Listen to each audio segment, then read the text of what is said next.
Salut!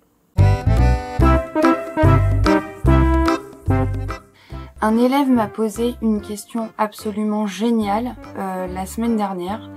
Si je devais lancer le concours de la question du mois, bah, ce serait bon, hein, ce serait pour lui. Il se reconnaîtra. Et j'ai littéralement 10 minutes pour répondre à sa question. Donc c'est un sacré défi, donc je vais essayer de le relever. C'est parti. Alors la question de cet élève, c'était très innocemment posée.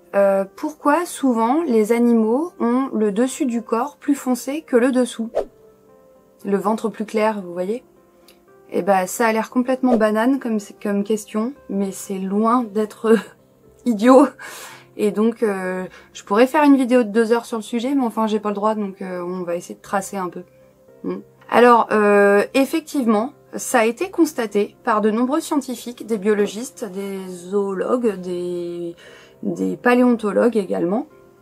Et il y a une théorie qui a été émise là-dessus qui s'appelle la théorie du counter-shading, c'est-à-dire du contre-ombrage, et qui s'appelle également The Thayer's Law, du nom de Mr. Thayer, qui était un zoologue, artiste, bon, il faisait un petit peu 36 choses, américain, si mes souvenirs sont bons, et qui a été celui qui a le plus documenté la chose. D'autres personnes l'avaient pressenti, mais lui, c'était en 1909, sa première publication, c'est lui qui en a le plus parlé.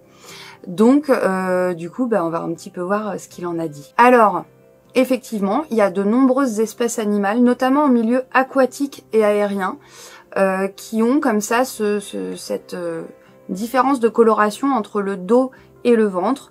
Je pense à certains requins, je pense aux dauphins, je pense aux maquereaux, je pense à certains animaux qui chassent en milieu marin, certains oiseaux, pardon.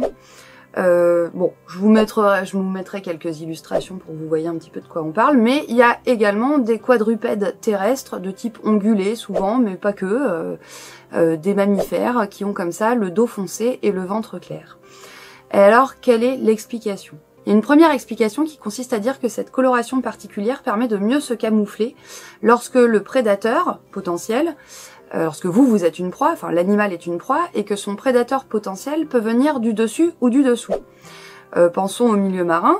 Si on regarde un animal vu du dessous en milieu marin, eh ben on a vue direct également sur le soleil qui traverse l'eau et donc une surface plutôt très claire. Et donc c'est intéressant et avantageux dans ces cas-là d'avoir le ventre clair pour se confondre avec la clarté de la surface de l'eau. Et inversement, si le prédateur vient du dessus, le fait d'avoir le ventre foncé, le dos foncé, va faire que l'animal va se confondre avec le fond marin qui est forcément plus foncé. Et donc il va mieux se camoufler. Ça marche également en milieu aérien. Quand on regarde vers le ciel, ça a tendance à être plus clair que quand on regarde vers le sol.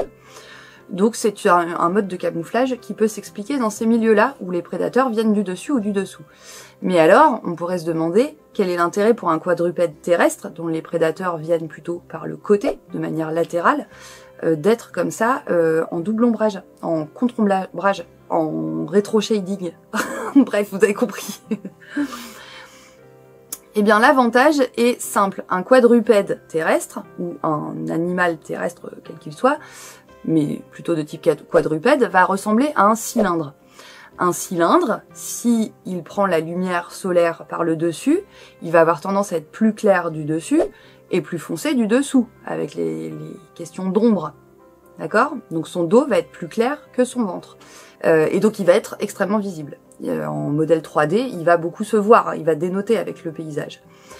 Pour contrer ça, le fait d'avoir un ventre clair et un dos sombre, ça va permettre de contrer l'effet d'hyperluminosité venant du dessus, et au contraire de contrer les ombrages résultant du dessous. Donc au final, en étant clair du ventre et foncé du dos, eh bien on apparaît comme un cylindre de couleur uniforme. Et pour les prédateurs, vu de profil, du coup c'est beaucoup moins facile à détecter. Donc ça c'est une autre explication possible. Alors cette théorie est plutôt pas mal étayée et il y a pas mal d'exemples qui y répondent, alors pas tous. Il y a certains animaux notamment qui ont la particularité de se déplacer sur le dos, notamment en milieu aquatique. Eh bien, chez ces animaux-là, on se rend compte qu'il y a une hyperpigmentation au niveau du ventre et pas au niveau du dos. Comme si la théorie fonctionnait. Alors c'est notamment le cas d'un insecte particulier qu'on appelle la notonecte. C'est un insecte qui a la particularité de vivre en eau douce et de nager sur le dos. Notonecte, donc qui nage sur le dos. Et elle a effectivement la particularité d'avoir un ventre pour le coup plus foncé que son dos qui en plus renferme des poches d'air sous les ailes et donc qui lui donne un aspect plus clair. Bon, après, il y a des contre-exemples. Vous avez des animaux qui, au contraire, sont extrêmement agressifs et prennent le parti d'exposer des couleurs pas du tout en mode camouflage, justement pour indiquer à leurs agresseurs potentiels que faut pas la leur faire parce qu'ils vont prendre cher.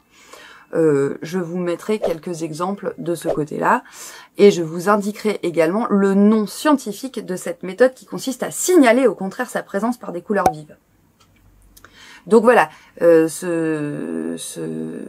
théorie-là ne fonctionne pas pour toutes les espèces animales, bien sûr, mais elle explique en tout cas que chez bien des animaux, le ventre soit plus clair et le dos soit plus sombre. Alors ça se voit particulièrement bien chez l'écureuil gris, et je vous insérerai des images, et surtout parce qu'on en a parlé en 4e. L'écureuil gris a le ventre beaucoup plus clair que le dos.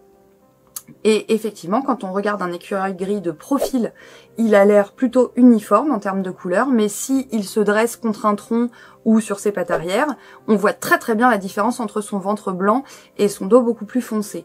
C'est bien la preuve que cette différence de couleur lui permet, quand il est en mode quadrupède et de fuite, ça lui permet de se dissimuler aux yeux de ses prédateurs. Qu'est-ce que j'ai oublié ?